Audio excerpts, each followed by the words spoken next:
అనేది third form. తర్వాత ఇది ఎప్పుడు కూడా మనకి హ్యావ్, హ్యాస్, హ్యాడ్ ఈ మూడిటి పక్కనే వస్తుంది. ఇంకెక్కడా రాదు ఇంగ్లీష్లో.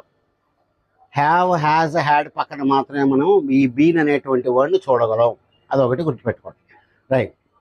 కాబట్టి బీన్ అనేదేమో థర్డ్ ఫామ్. దీని ఈ విధంగా వచ్చినాయి. Am, is, are, was, were, been అని చెప్పి వచ్చింది.